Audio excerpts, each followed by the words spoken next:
Señor bendito Dios, gracias. Bendito Dios, gracias por tu Santo Espíritu, Padre amado. Gracias, bendito Dios, porque a través de tu Santo Espíritu, Padre amado, nuestras vidas tienen propósito y tienen sentido. Gracias por tu amor. Gracias por tu favor y gracias por tu misericordia. Gracias por tu presencia santa, tu presencia bendita. Nuestras almas, Señor, están hoy en tu templo, están en tu casa, Señor. Estamos aquí con corazones abiertos, corazones, Señor, humillados. Henos aquí, Señor, que somos tu iglesia, bendito Dios, una iglesia que te ama, una iglesia que quiere amarte más, una iglesia que quiere buscar de tu presencia, de tu amor y de tu santidad, una iglesia que quiere rendirse a tus pies y pedirte perdón por sus pecados,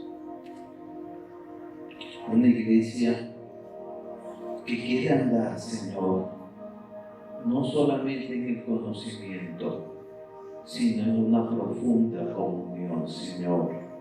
Una iglesia que somos nosotros y que queremos servirte en tu tiempo, en tu propósito. Entendemos que tenemos que cada día, Señor, dejar de ser lo que nosotros somos para ser lo que tú eres, Señor. Ayúdanos a abrir nuestros corazones. Ayúdanos, Señor, a humillar nuestras vidas. Ayúdanos a doblar las rodillas, a doblar nuestros orgullos. Ayúdanos a doblar nuestras motivaciones. Ayúdanos a ser santos, porque tú eres santo, Señor. Y sin tu presencia no lo podemos lograr, Señor, ni lo podríamos hacer, bendito Dios. Bendito Rey amado, llena nuestras vidas. Llena nuestras vidas, Señor. Que la experiencia de tu presencia, Señor, imprende nuestros corazones. Que la solemnidad de tu amor, bendito Dios, pueda llegar, Señor, a ser una verdad en nosotros. Te pedimos perdón, Señor, porque hemos pecado. Te pedimos perdón porque hemos en muchas ocasiones andar en nuestras sendas y no en las tuyas. Te pedimos perdón porque muchas veces nuestra manera ha estado por encima de tu manera, Señor. Y eso es pecado. Te pedimos perdón, Señor, porque hay veces que hemos hecho las cosas para nosotros y no te hemos dado el espacio que te corresponde. Te pedimos perdón, bendito Dios. Pero queremos escucharte, queremos bendecirte, queremos hacer las cosas no con nuestras emociones, que ciertamente las tenemos, porque tú también nos las has dado, pero que estas emociones, Señor, se sujeten a tu propósito. Porque ¿cómo pretendemos que tú nos sostengas si no estamos en la brecha, Señor? Ayúdanos, Señor, a ver las cosas como tú las ves. Ayúdanos a caminar en la senda que tú has trazado, Señor. Y lo que vaya a ser de nuestras vidas, que se haga. Pero que sea, Señor, porque esté en tus planes y no en los nuestros, bendito Dios. Por eso que necesitamos de ti, Señor. Hay tanto que necesitamos de ti, bendito Dios. Hay tanto que necesitamos de tu presencia. Hay tanto que nos alejamos, Padre amado. Somos tan propensos a alejarnos. Somos tan propensos a trazar caminos. Somos tan propensos a permitir que nuestra naturaleza nos domine. Pero tú eres un Dios de gracia, misericordia, de amor, de santidad y de justicia. Ayúdanos, Señor, a ver más allá de lo presente. Ayúdanos a levantarnos tal cual tú quieres que seamos, Señor. Y dejemos paso a paso dejar de ser lo que nosotros somos y lo que nosotros queremos ser, para hacer entonces entregarte ese querer y ese ser, entregártelo a ti, bendito Dios. Gracias por este tiempo de encuentro, Padre amado. Y ahora, bendito Dios, mira, nos vamos a levantar, no para cantar, no, para adorarte. Porque no somos artistas, somos adoradores. Y en la exhortación, Señor, en esa exhortación, Señor, que tú puedas hablar libremente, Señor, y que se cumpla tu propósito. Y en la predicación, Señor, que la predicación, bendito Dios, llegue a lo más profundo donde tú has planificado. Y te entregamos este día, Señor, como queremos entregarte día a día nuestros días, para la gloria y honra del Señor. Que la gracia de Dios los siga guiando, para que día a día sigan creciendo y sigan buscando su voluntad. Dios los bendiga, hermanos.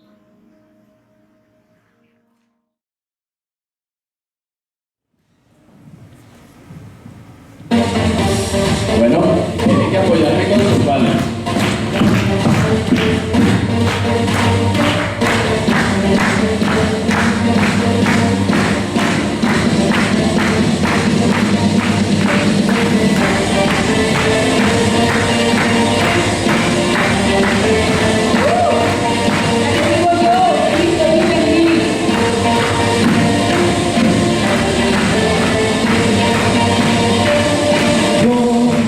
Quiero ver tu luz brillando en mí, a través de mi ser, un altar que todos puedan ver, que todos oigan que yo eres la esperanza, perfecta gracia que me ha rescatado. Tú eres la esperanza, perfecta gracia que me ha rescatado.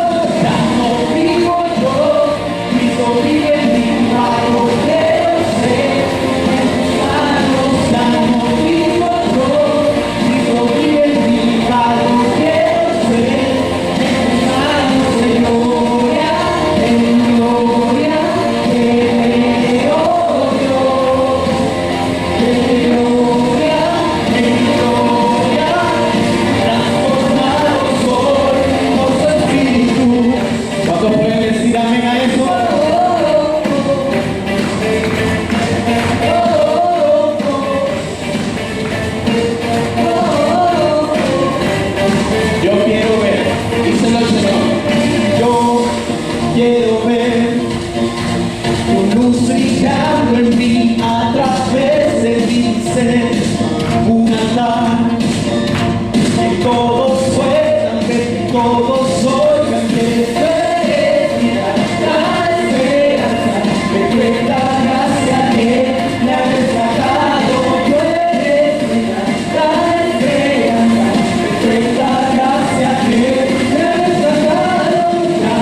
Seguimos en viva adoración, adorando al único Dios vivo y verdadero, al que entregó su vida por cada uno de nosotros, al Rey de Reyes y al Señor de Señores.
sin pista podamos repetir este coro.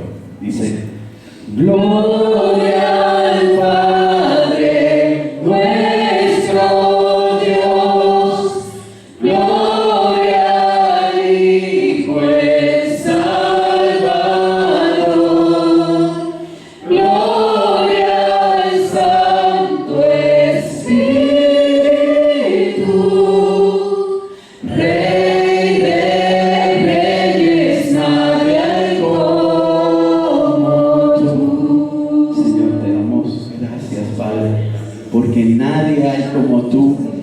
haya venido a este mundo, que se haya despegado del trono en el cielo, Padre, para morir en una cruz, para darnos salvación, para entregarnos, Señor, todo lo que nos has dado. Gracias por cada persona que está en esta iglesia, Señor, y que sea tu Espíritu Santo guiándonos en todo, amado Padre. Te damos toda la gloria y toda la honra, y la iglesia unida dice: amén. Un aplauso para el Rey, por favor, que se escucha en los cielos.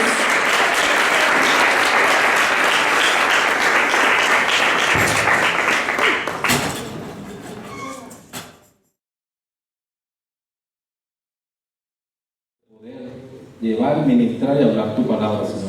Gracias por habernos iluminado en ella, Señor, y gracias, Dios, porque podemos hoy libremente, Señor, hablar tu palabra aquí en nuestro país. Bendice también, Señor, a aquellas personas, Señor, que no lo pueden hacer, Señor, que sabemos que tú les has dado las estrategias para llevar tu mensaje de salvación a todos aquellos que lo necesitan y que están perdidos. Entonces te lo pido, Dios bendito, en el nombre poderoso santo de Cristo Jesús. Amén. A ver, como hemos venido hablando acerca de Efesios capítulo 5, para entrar en contexto de esta carta, debemos entender de lo que ya hemos venido hablando, es que esta iglesia estaba compuesta tanto por judíos como por gentiles, ¿sí? Y que a través del sacrificio hecho por Jesús en la cruz del Calvario, y todos aquellos que han reconocido y han puesto su fe en Jesús, han pasado a ser parte de la familia de Dios. Pablo les dice a estos dos grupos: mira, a través del sacrificio que hizo Cristo, ya ustedes no son dos, ya ustedes pasan a ser un solo grupo, y le he revelado a ellos el gran misterio de la iglesia. Ya ustedes no son dos grupos, ya son uno, que se llama la iglesia. También a ellos Pablo les habla y les pone un ejemplo cómo Cristo es esa piedra angular, esa piedra, esa roca firme, donde los apóstoles comenzaron a fundar, a colocar los fundamentos. Los apóstoles y los profetas comenzaron a colocar los fundamentos sobre esa roca que es Cristo, de cuanto Él le había enseñado, y le dejaron el trabajo de expandir el mensaje y de preparar a la iglesia, tanto a los pastores como a los maestros como a los evangelistas y a todos los líderes de la iglesia. ¿Para qué? Para que en conjunto fuéramos trabajando y en igual condiciones. ¿Para qué? Para que el cuerpo de Cristo sea edificado y sea llevado a la altura del varón perfecto. Entendimos allí que existían ciertos riesgos para aquellas personas que sencillamente decían: bueno, yo soy salvo y no quiero aprender más del Señor. Entendimos que, como lo dice Pablo también en la carta, se iban a levantar falsos maestros que iban a querer enseñar falsas doctrinas, y que esas personas que no quisieran crecer o madurar en el Señor, es decir, entender aún más su palabra, sencillamente iban a ser llevados como las olas del mar. También pudimos ver en esta carta, cuando iniciamos el capítulo 4, cómo Pablo les dice a la iglesia que su comportamiento estaba mal. Dentro de la iglesia habían personas que se estaban comportando como si nunca hubiesen aceptado al Señor. Ellos se estaban comportando como un gentil más. Y Pablo, en Efesios capítulo 4, versículo 17, les dice esto pues digo y requiero en el Señor. Es decir, Pablo está intercediendo, está orando por este grupo de hermanos que tienen ese comportamiento, y dice: ya no andéis como los otros gentiles. Si tú estás en la iglesia, le está diciendo Pablo, ya el Señor murió por ustedes, ustedes aceptaron el sacrificio de Jesús en la cruz del Calvario, y ustedes se arrepintieron de todo lo que ustedes hicieron. Ya no te comportes como los otros gentiles. Dice que andan en la vanidad de su mente, teniendo el entendimiento entenebrecido. Pablo le está diciendo, ustedes ya son conscientes de lo que es bueno y de lo que es malo, de lo que le agrada y de lo que le desagrada a Dios, pero se están comportando como si tuvieran el entendimiento entenebrecido, ajenos de la vida de Dios por la ignorancia que en ellos hay, por la dureza de su corazón.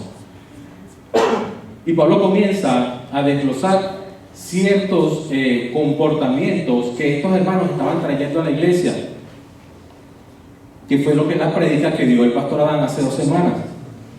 Y vimos en el capítulo 4, desde el versículo 25 al 32, cuál era este comportamiento de esa iglesia. Había mentira. Pablo les dice, desechar la mentira. Quiere decir que eran mentirosos.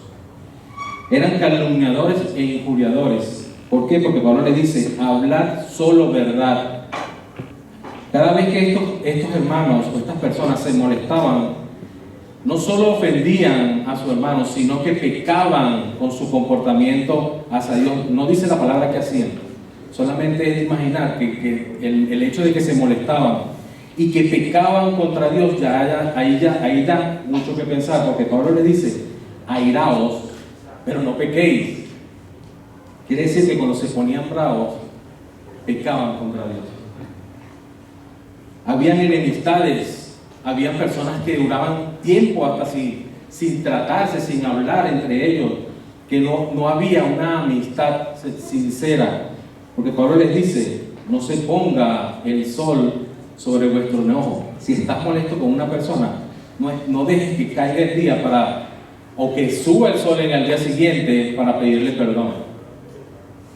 También Pablo les dice que con la actitud que ellos están teniendo, sencillamente le están abriendo una puerta a Satanás para que tome un lugar que no merece. Porque le dice, no deis lugar al diablo. Habían ladrones, porque él les dice, el que hurtaba, ya no hurte más, trabaje. Habían personas groseras, es decir, con su misma boca adoraban y glorificaban al Señor, pero con la misma boca ofendían y por su boca salían malas palabras. ¿Por qué digo que había groseros? Porque Pablo le dice, ninguna palabra corrompida salga de vuestra boca. También estos hermanos había maldad y pecado en sus vidas. ¿Por qué? Porque sencillamente estaban contristando al Espíritu Santo con su actitud y con su accionar. Porque Pablo les dice, no entristezcáis al Espíritu del Santo Dios, con el cual fuiste sellado para el día de redención. Es decir, tú que te arrepentiste y que Cristo comenzó a morar en ti y que en ese momento tú fuiste sellado. Oye, no entristezcas al Espíritu Santo con tu accionar. Mira la actitud que estás tomando, mira lo que estás haciéndole a un tercero, mira lo que estás haciendo tú mismo, que estás pecando contra el propio Dios.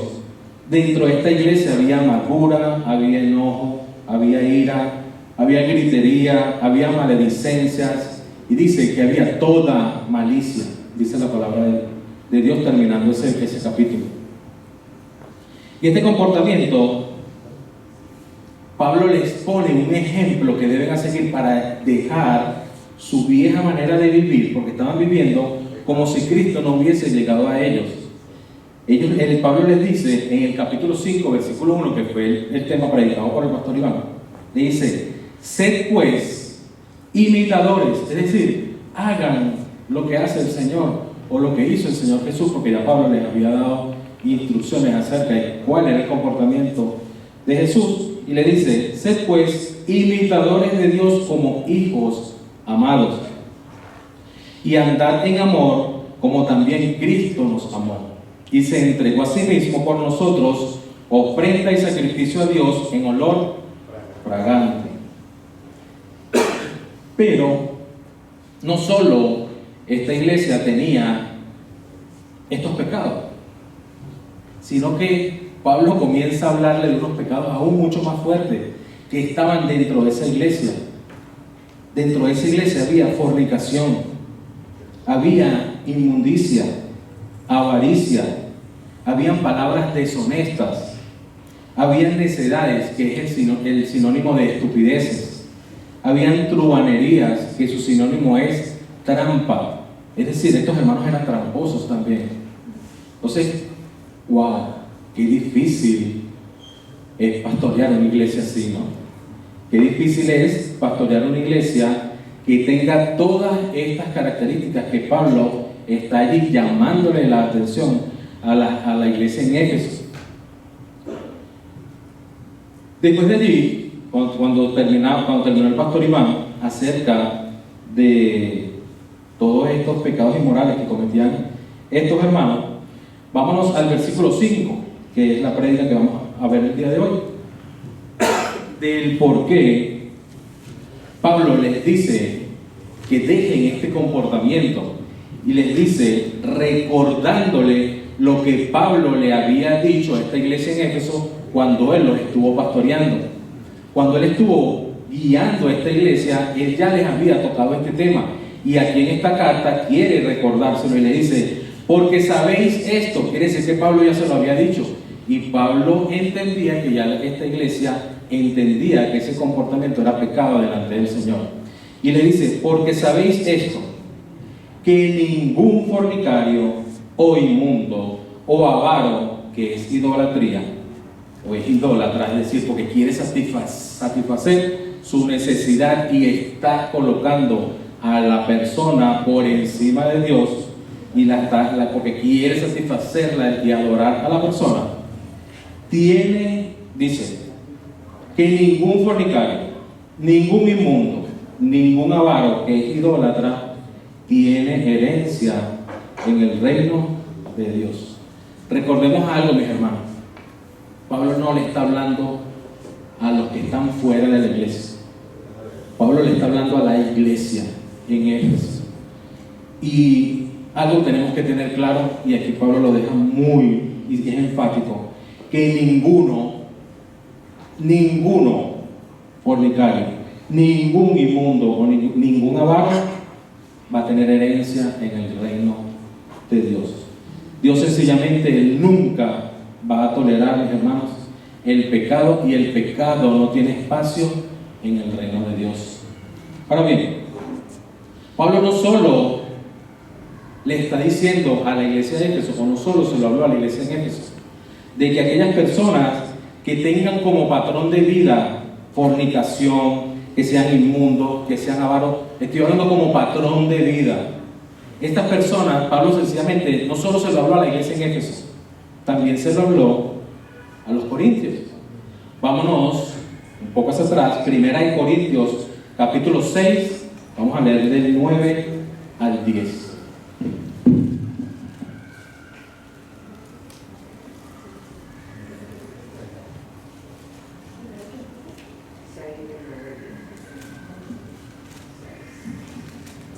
Corintios 6 del 9 al 10, cuando termine me dicen ya, cuando lo tengan. Amén. Aleluya. Ya, ok. Dice, ¿no sabéis pues que los injustos no heredarán el reino de Dios? No te equivoques. Ese no es rey, es no te equivoques. Ni los fornicarios, vuelve Pablo a hablar de los fornicarios, ni los idólatras, ni los adúlteros, ni los afeminados, ni los que se echan con varón, ni los ladrones, ni los avaros, ni los borrachos, ni los maledicienses, ni los estafadores heredarán el reino de Dios. ¿A quién le está hablando Pablo? ¿A los que están afuera de Corintios o los que están en la iglesia de Corintios? Es interesante porque no solo Pablo se lo habló a la iglesia en Éfeso, no solo se lo habló a la iglesia en Corintios, también se lo habló a los Gálatas. Vámonos 2-3 páginas hacia la izquierda de Efesios. Gálatas capítulo 5 del 17 al 21. Aleluya. ¿Ya? Ok, otra vez, aleluya. Ok, lo tenemos. Dice Gálatas del 5 al 17 al 21. Porque el deseo de la carne es contra el espíritu. Y si leemos espíritu, ¿está con qué letra? La E. ¿Está hablando de quién? Del Espíritu Santo. Porque el deseo de la carne es contra el espíritu. Y el del espíritu, es decir, el deseo del espíritu es contra la carne. Y estos se oponen entre sí para que no hagáis lo que queréis. ¿Qué es lo que nosotros realmente en nuestra carne queremos? Sencillamente hacer todo lo contrario a lo que está establecido en la palabra de Dios.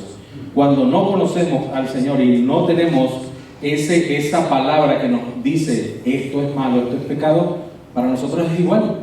La carne es contraria al espíritu porque queremos hacer todo lo contrario a lo que Dios ha establecido en su palabra, hacer las cosas a nuestra manera. Pero el espíritu es el que nos guía para que la hagamos no a su manera, sino a la manera de Dios. Y dice, pero si sois guiados por el espíritu, no estás bajo la ley.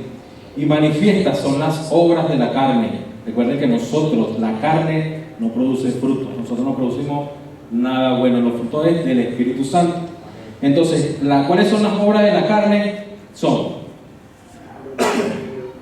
adulterio, fornicación, inmundicia, lascivia, idolatría, hechicería, enemistad, pleito, celos, ira, contienda, disensiones, herejía, envidia, homicidio, borrachera, orgías y la colonia Tobá. Dice, y cosas semejantes a estas, acerca de las cuales os amonesto. Es decir, no solo a esta, hay otras que Pablo les estaba llamando también la atención aquí a la iglesia en Galicia. Como ya os he dicho antes, que los que escuchen esto, que los que practican, es decir, los que viven una vida dedicada a hacer este tipo de cosas, y no está hablando afuera, le está hablando a la iglesia. Dice, los que practican tales cosas no heredarán el reino de Dios. Hermanos, una persona que viene a la iglesia y una persona que su comportamiento habitual es así, no podemos nosotros decir que ha existido un cambio en su vida. Sencillamente es un asistente más. Esa persona le tiene que, sencillamente Pablo le está diciendo allí, ustedes tienen que revisarse, ustedes tienen que analizarse, ustedes no pueden vivir igual al mundo. Ustedes han sido traspasados de las tinieblas a la luz, ustedes no pueden comportarse de esa manera. ¿Y por qué lo digo? Pablo le da la respuesta a este argumento que él presenta en cuanto a una persona que se esté comportando y que su vida habitual sea así. Y Pablo dice, no puede decir, no se le puede decir, sería un error garrafal, que bueno, tranquilo, Dios te puede perdonar, pero tú eres salvo. Y Pablo, no estoy diciendo que la salvación se pierde, estoy diciendo que una persona que tiene este comportamiento nunca ha sido salvo, porque no ha habido un arrepentimiento genuino, una transformación en su vida. ¿Por qué? Porque cuando tú sabes del sacrificio que Cristo hizo en la cruz y que pagó a precio de sangre por tus pecados, no estoy diciendo que el cristiano no va a pecar, no, pero cuando lo hace hay algo que te quema y te dice pecaste, que es el Espíritu Santo que está allí ministrando tu vida y tú te arrepientes de corazón y te apartas. Él está hablando, Pablo le está dirigiendo esta conversación o esta carta a estos hermanos que no sienten ni coquito por lo que están haciendo, que sencillamente no les interesa porque no ha habido un arrepentimiento genuino en su vida.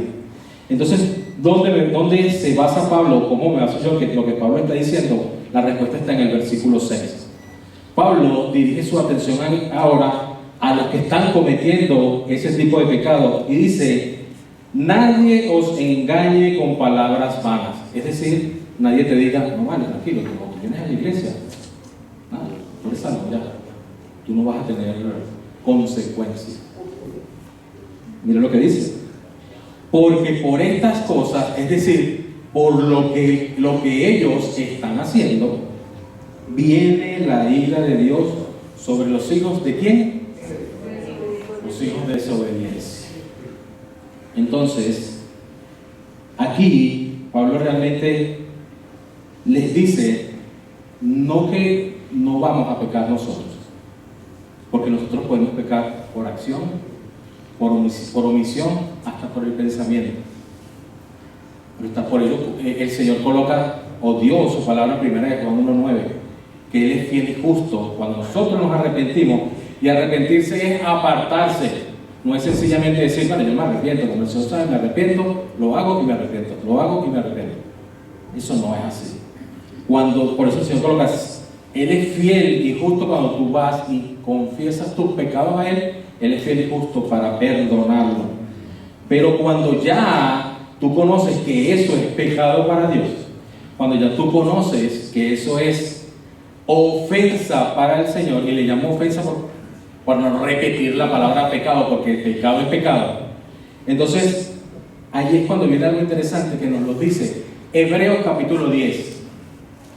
Para nosotros, o para la iglesia que ha conocido la palabra del Señor, que ha conocido el mensaje de salvación, Hebreos 10 del 26 al 31.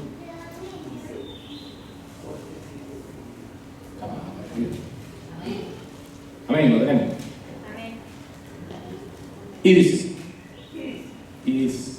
porque si pecáremos voluntariamente después de haber recibido el conocimiento de la verdad, aquí llevándolo a Efesios, llevándolo a Corintios y llevándolo a Gálatas, es más, trayéndolo a la iglesia, ya nosotros hemos conocido la verdad. La verdad es que Cristo nos hizo libres. La verdad es que nos hizo libres, pero no para pecar. No nos dio libertad, no nos dio libertinaje para pecar libremente, porque bueno, ya Él pagó y Él sabía que yo iba a pecar, ya Él sabe que yo soy débil. Ahí, ¿qué estamos haciendo? Y aquí lo vamos a ver un poco más claro.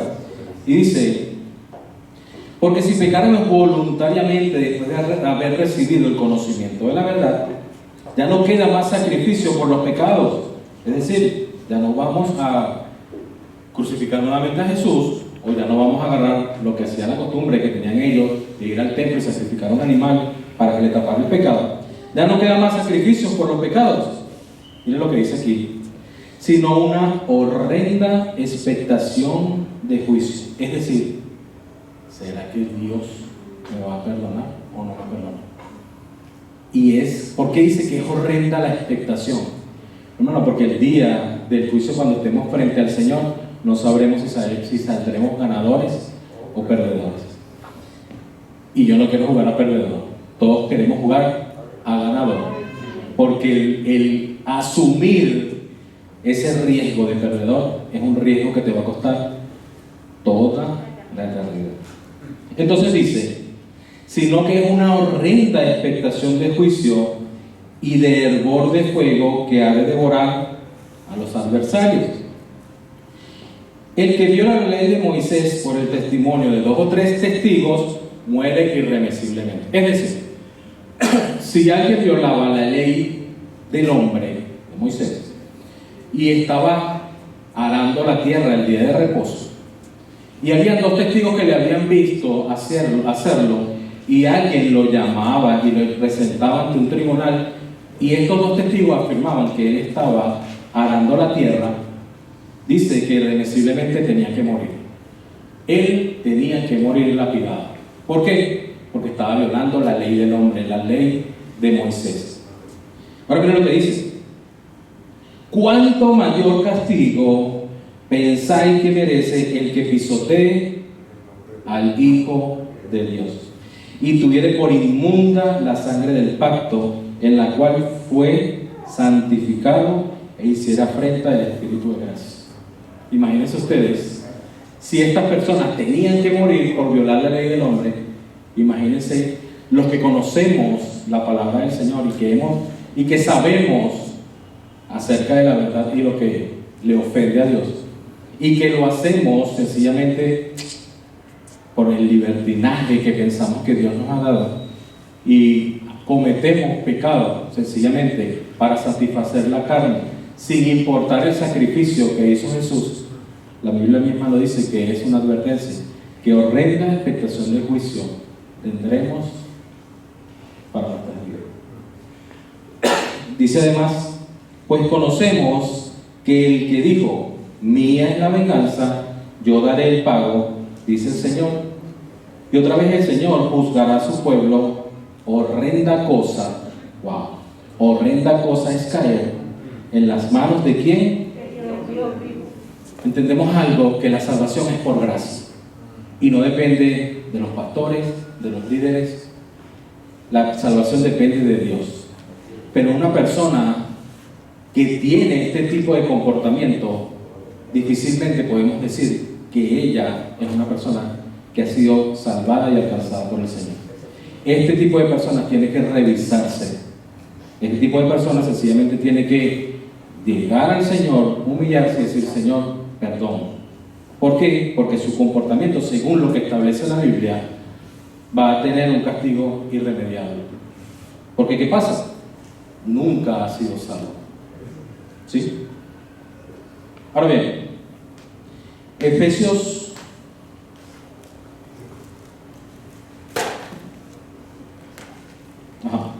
Efesios 7, el versículo 7, dice: no seáis pues partícipes con ellos.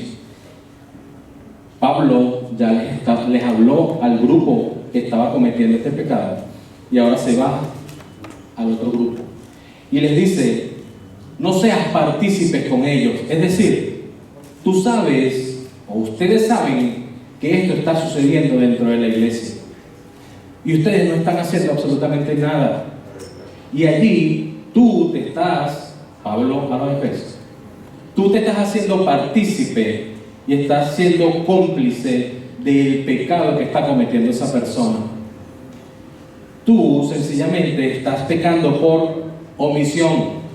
¿Por qué? Uno, no estás amando a tu hermano.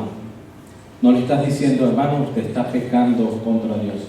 Usted está errando, está cometiendo pecado contra el Señor Jesús. Usted está tomando en poco la sangre derramada por Cristo en la cruz. Seguramente esta persona te va a decir: no me juzgues. No me juzgues, que tú no eres Dios. Pero ¿acaso la palabra no dice que juzguemos todo con justo juicio? Y el momento en cuanto usted le dice a un hermano: usted está pecando, usted no lo está juzgando, usted lo está amando. Porque cuando tú lo juzgas es cuando tú le dices: tú te vas para el infierno, ya tú no tienes salvación, ya tú estás emitiendo juicio. Pero lo que pasa es que no somos jueces para emitir juicio. El juicio lo emite el juez, que es el Señor en este caso. Entonces, nosotros tenemos la facultad, tenemos el derecho, porque nos lo está dando el Señor, de llegarnos a cualquier hermano que sabe que está cometiendo pecado, pero en amor. No es que le vas a decir: tú, hijo del diablo, que no. En amor, usted lo llama aparte y le dice: hermano, usted está pecando contra Dios por esto, por esto, por esto. ¿Qué estás mostrando en ese momento? Usted está mostrando amor. ¿Por qué? Porque, como dijo Pablo en el capítulo 4, juntos vamos edificando la iglesia. Y la iglesia, que es el cuerpo de Cristo, tiene sus cosas, cae, se levanta, pero cada uno de nosotros somos responsables de ayudar ¿a qué? A levantar. Y en ese momento que esta persona está allí, usted está mostrándole amor. Usted está diciendo: tú me importas.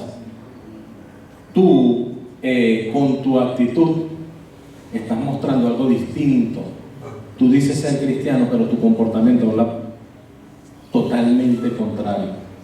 Nosotros, al decirle a un hermano así, estamos amándolo, estamos mostrándole que nos importa, que queremos edificarlos juntos, que queremos crecer juntos.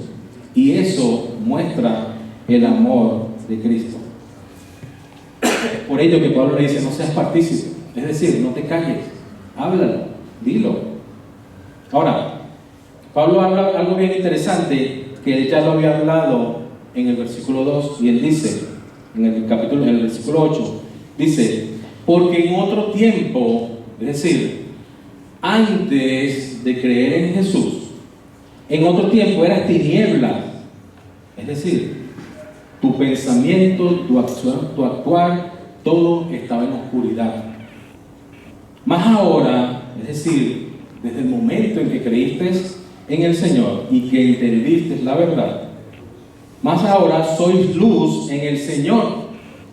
Le dice, entonces, vayan, compórtense, anden como hijos de luz. Su comportamiento tiene que ser así porque dice que tú ahora eres luz. Entonces, anda como hijos de luz, porque el fruto del Espíritu es en toda bondad, justicia y verdad.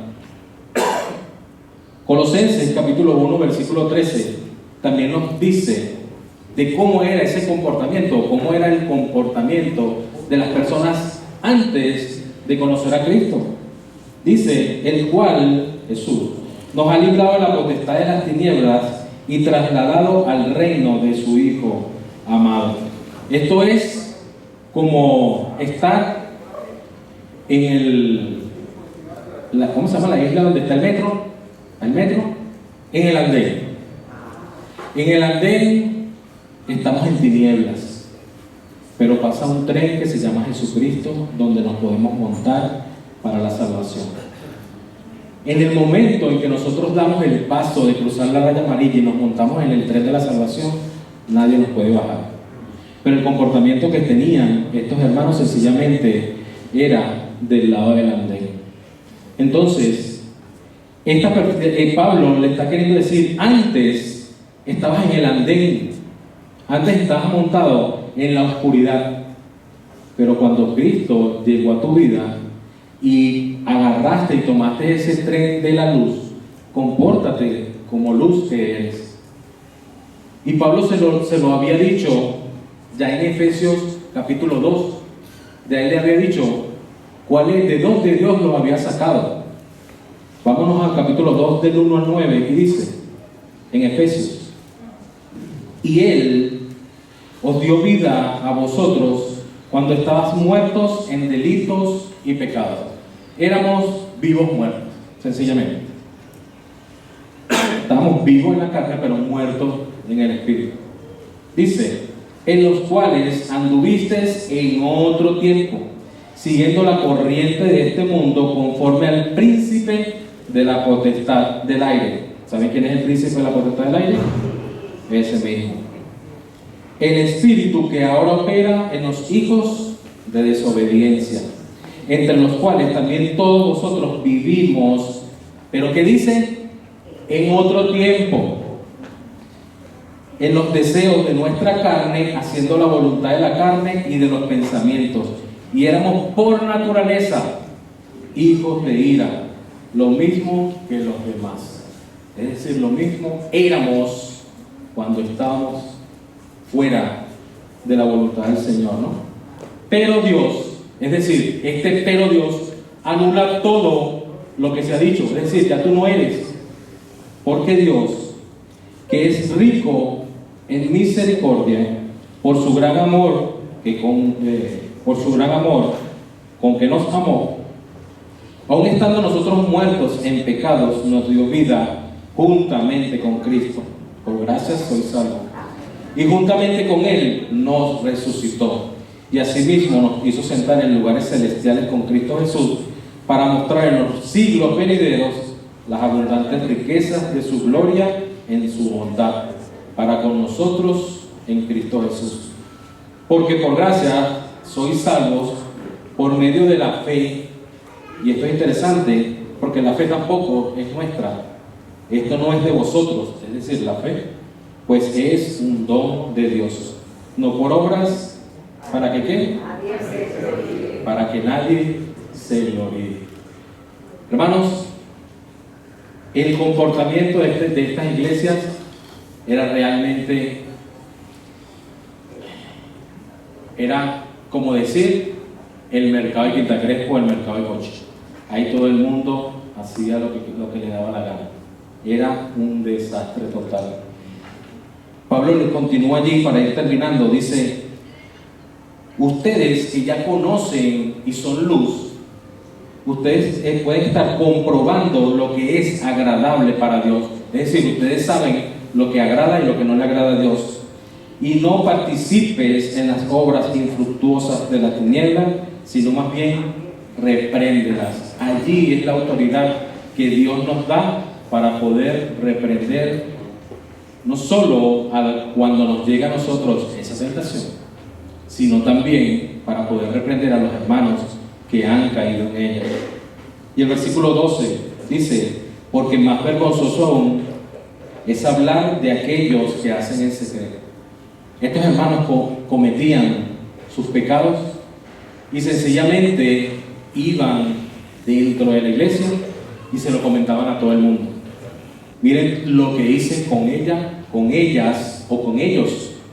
Miren todo la vagabundería que hice. La iglesia sencillamente se quedaba callada. Hermanos, nosotros hemos sido reconciliados con Dios. Nosotros ya no andamos huérfanos sin un Dios como andaban los gentiles. Hermanos, nosotros pasamos a ser familia de Dios. Somos el cuerpo de Cristo.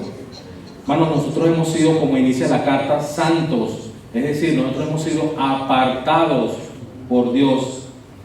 Hermanos, nosotros, este tipo de cosas no puede pasar ni aún, como lo dice Pablo en el versículo 3. Ni aún eso tiene que pasar por nuestra mente. Y mucho menos hacerlo. Si hoy en nuestra mente, o quizás lo hemos hecho, estamos a tiempo, mis hermanos, de hacer un giro de 180 grados y apartarnos de este pecado y efectivamente reconciliarnos con Dios, porque cuando hay pecado en nuestras vidas, sencillamente eso nos aparta del Señor. Oramos. Padre, en el nombre de Jesús, gracias, Señor, por tu amor, tu gracia, tu misericordia, y te pido, Dios, en el nombre de Jesús, Señor, que si en nuestra vida, Señor, existe por algún motivo este tipo de pecado, Señor, que lo arranque, Señor, que lo quite, Señor, de nuestras vidas. Queremos hacer las cosas para agradarte a ti. Queremos hacer las cosas para glorificarte a ti, Señor. Queremos ser de testimonio, Señor, para las otras personas que aún no te conocen. Pero queremos dar un buen testimonio, Señor. No queremos, Señor, ser como la iglesia en Éfeso, Señor, que sencillamente hacían ese tipo de cosas, Señor, ese tipo de pecados inmorales, Señor, y a ellos no les importaba, Señor.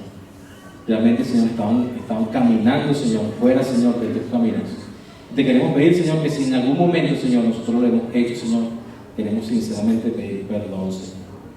Ministra, Señor, en los corazones de cada uno de los hermanos que aquí estamos presentes, Señor. Y si hay alguna persona en este momento que quiera formar parte de la familia de Dios, quiera comenzar a caminar ese camino de santidad, quiera comenzar a caminar ese camino y salir de lo que es la oscuridad y comenzar a caminar en la luz que se llama Cristo Jesús. Espíritu Santo, ministra en su vida y que esa persona pueda, primero que nada, arrepentirse, Señor, de sus pecados. Puede esa persona pedirte perdón y que de corazón, Señor, pueda comenzar a caminar en tus caminos, Señor. Séllalo, Padre amado, con tu Espíritu Santo, Señor, y que todos esos pecados sabemos, Señor, que tú los borraste y los que dejaste clavados en la cruz del Calvario, Señor. Todo esto, mi Señor, te lo pido en el poderoso y santo nombre y único nombre dado a los hombres por lo cual nosotros hemos de ser salvos, el nombre de Cristo Jesús.